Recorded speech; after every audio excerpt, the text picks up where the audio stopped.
Hi viewers, welcome to ரீகன் சேவை. நாம் இன்றைக்கி பார்க்க போகிற வீடியோ என்னென்னா, கலைஞர் மகளிர் உரிமை தொகை பார்த்திங்கன்னா ஏப்ரல் மாதம் வழங்கப்படுமாங்கிறதுக்கு தலைமை தேர்தல் அலுவலர் அதற்கான அறிவிப்பை வெளியிட்டிருக்காங்க. அந்த டீட்டெயில்ஸை பற்றி தான் நாம் இந்த வீடியோவில் பார்க்க போகிறோம். இந்த வீடியோ பிடிச்சிருந்தால் லைக் பண்ணுங்கள், ஷேர் பண்ணுங்கள் மற்றும் மறக்காமல் சப்ஸ்கிரைப் பண்ணுங்கள். வாங்க வீடியோக்குள்ளே போகலாம். மகளிர் உரிமை தொகை பார்த்திங்கன்னா 2021 சட்டமன்ற தேர்தல் சமயத்தில் விவாத பொருளானது. திமுகவை வாக்காளர்கள் பெருமளவு இருப்பதில் இந்த திட்டத்துக்கு முக்கிய பங்கும் உள்ளது. அதன் பிரகாரம் பார்த்திங்கன்னா அனைத்து குடும்ப தலைவர்களுக்கும் உரிமை தொகை வழங்கப்படும் என்று அறிவிக்கப்பட்டது. ஆனால் நிதி நிலைமையை காரணம் காட்டி திட்டம் தொடங்குவதில் தாமதம் நிலவியது. அதன் பிறகு பார்த்திங்கன்னா இதற்காக 2,24,00,000 குடும்ப அட்டைகள் உள்ள நிலையில் 1 கோடி பேருக்கு உரிமை தொகை வழங்க இலக்கு நிர்ணயிக்கப்பட்டது. அதனால் அரசு அறிவித்த பொருளாதார தகுதி பட்டியலில் பயனாளர்கள் இணைந்த நிலையில் தற்போது வரை சுமார் 1,15,00,000 பேர் இந்த திட்டத்தில் இணைஞ்சிருக்கிறாங்க.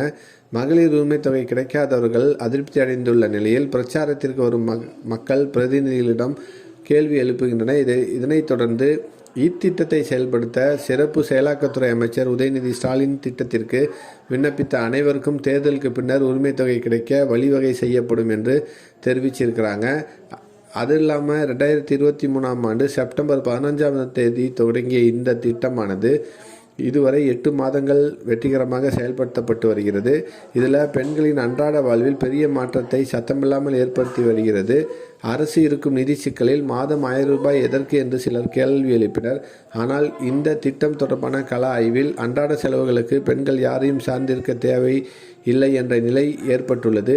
மகளிர் உரிமை தொகையானது இதுவரை 8 மாதங்களாக தகுதியான குடும்ப மக்களுக்கு கிடைத்திருக்கிறது. உரிமை தொகை பெண்களுக்கு மட்டுமல்லாமல் திருநங்கைகளுக்கும் சேர்ந்து வழங்கப்படுகிறது. இதனால் பயன்பெறுபவர்கள் தங்கள் அனுபவத்தை உருக்கமாக சில ஆவணப்படங்கள் மூலமாகவும் தெரிவித்து வந்தாங்க.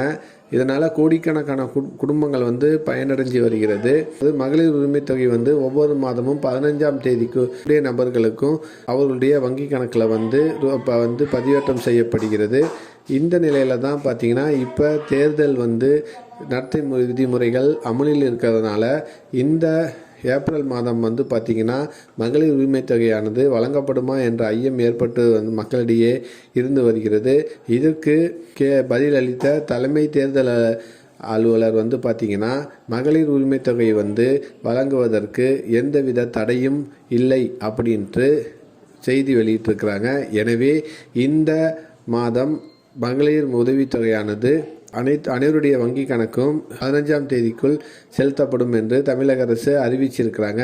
எனவே யாரும் மகளிர் உரிமை தொகை தேர்தல் நாளில் கிடைக்காதோ என்று ஐயப்பட தேவையில்லை.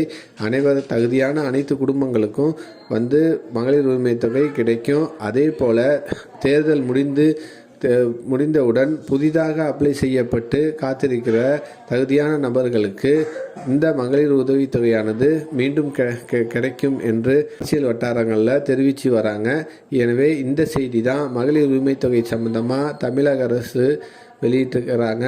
இந்த வீடியோ பிடிச்சிருந்தா லைக் பண்ணுங்கள், ஷேர் பண்ணுங்கள் மற்றும் மறக்காமல் சப்ஸ்கிரைப் பண்ணுங்கள். உங்கள் ஃப்ரெண்ட்ஸுக்கும் இந்த வீடியோவை ஷேர் பண்ணுங்கள்.